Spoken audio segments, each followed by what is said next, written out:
하려고 했다가 그것은 네. 이제 비극이 펼쳐진 거라고 생각됩니다.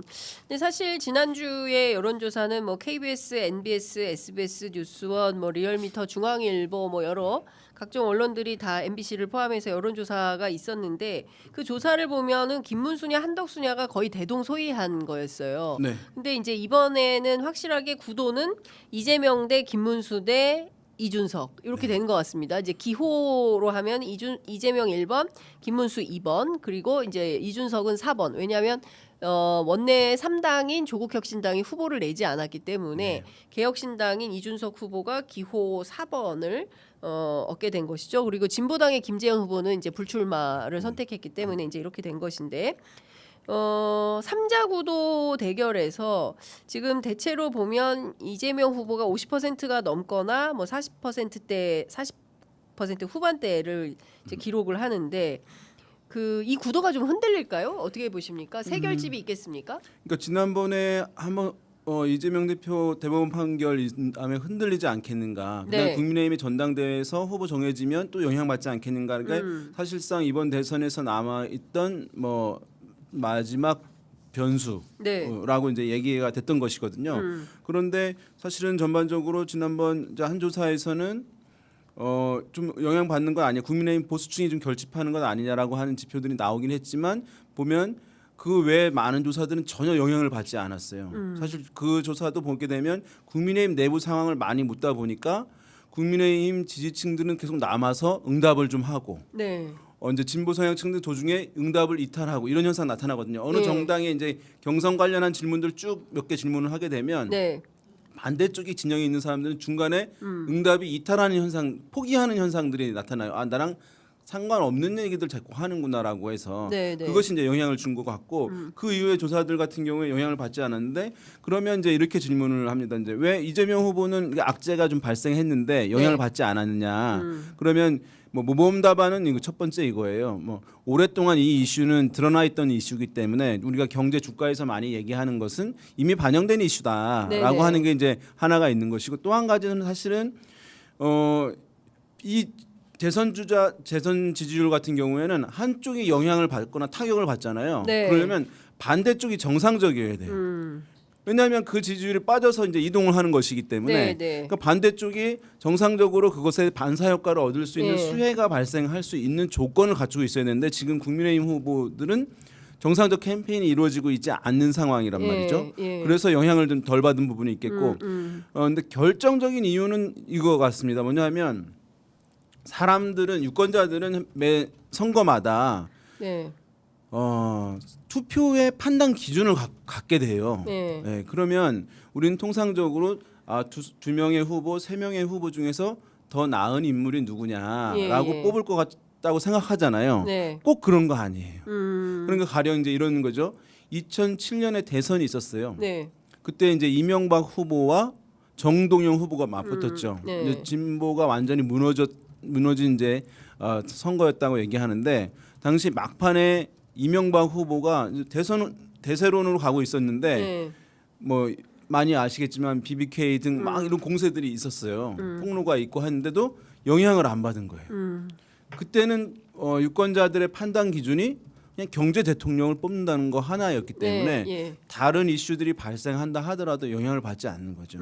지금 같은 경우 이번 대선 같은 경우 계엄으로 인한 탄핵으로 인해서 치러지는 대선이란 말이에요. 네, 네. 그러면 이제 유권자들에게 폭넓게 생각되는 것은 지금은 대한민국 위기 상황, 경제뿐 아니라 정치도 네. 위기 상황에서 이 위기를 극복해야 되는 상황. 그래서 위기 극복의 적임자를 뽑는 선거. 네. 이기 때문에 다른 사람들은 판단 기준이 될 수가 없는 부분이기 때문에 그것이 아마 이제 이재명 후보의 대선 주자 지지율 네. 여러 가지 이제 개인의 뭐 보수에서 공세할 수 있는 소재가 발생했음에도 불구하고 예. 영향을 전혀 받지 않은 그런 이제 핵심 요인은 이번 대선의 판단 기준이 어쨌든 대한민국의 위기 상황 이것에 대한 이제 극복 그것은 이제 꽂혀 있기 때문에 뭐 영향을 받지 않았다라고 볼 수 있겠습니다. 자, 지금 보면 이제 김문수 이준석 이제 두 네. 후보가 사실은 이제 보수 후보지 않습니까? 이제 오늘 아침 라디오에서 이준석 후보는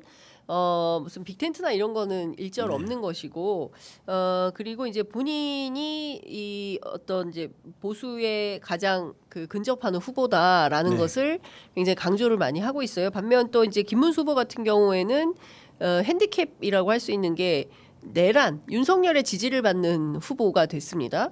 자, 이 구도에서 이준석이 훨씬 더 뜨겠습니까? 아니면은 김문수 후보가 훨씬 더 이게 그 경쟁력이 있겠습니까? 이재명 후보와의 대결 구도에서. 뭐 일단은 김문수 후보가 네. 어떻게 보면 지금 이제 문제는 뭐냐면 김문수 후보의 3자 대결 지지율은 네. 많이 말씀드렸지만 국민의힘의 정당 지지율에도 미치지 못한 상황이에요. 맞습니다. 그것은 이제 국민의힘의 지지층조차도 어떤 후보에 따라서 지난 의견 표출을 지지 표출을 네. 안 할 거야 할 거야 이것이 갈려 있다는 것이죠. 네. 이런 상황에서 이제 외부와의 또 단일화나 빅텐트를 얘기하고 있으니까 사실은 그것이 효과가 이제 적을 수밖에 없을 텐데 그 문제를 뭐 이게 해소가 어느 정도 될지가 일단 이번 주의 핵심 포인트예요. 네. 김문수 후보가 본인의 소속되어 있는 국민의힘의 지지층을 1차적으로 흡수하느냐. 네. 그러면 그것이 뭐 한 30%한 중반대 안정적으로 진입하는 거예요. 30% 중후반대. 네. 그것을 이제 할 수 있느냐가 하나 이제 요인인데. 관전 포인트고. 예. 네. 그래서 이제 아마 이제 김문수 후보 측에서는 지난번 이렇게 했던 요 며칠 저간의 상황들이 예.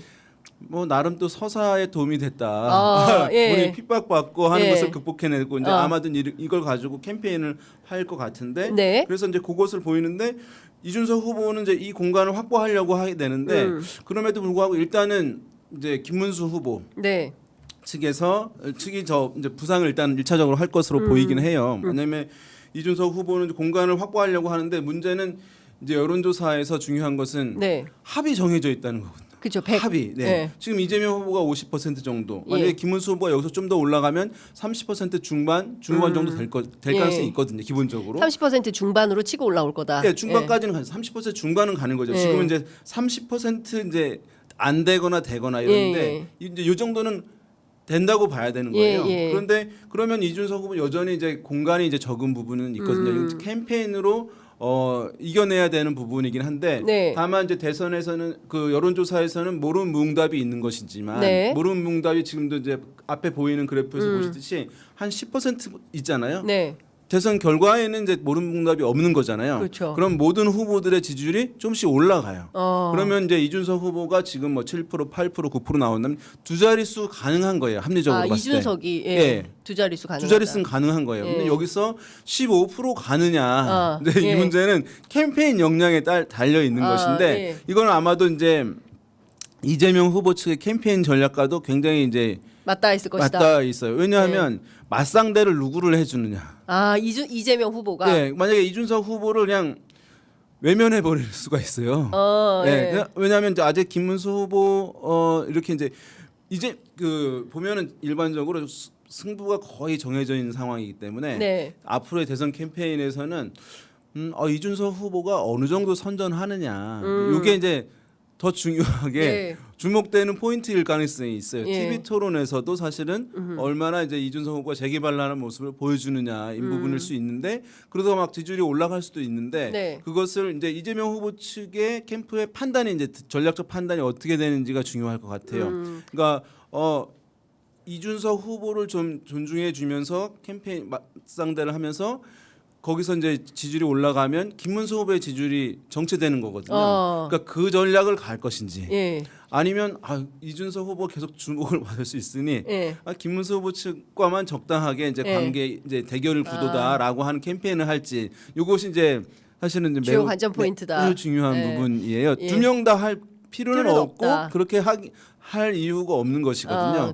그래서 그것은 아마 이제 그러면 이제 어떻게 판단하냐면 그것은 이번 주 정도의 흐름에서 이제 김문수 후보에 대한 한계를 보수층 등이 인지하고 이준석 후보 측으로 한번 가볼까 하는 기류가 네. 많이 형성되느냐. 예.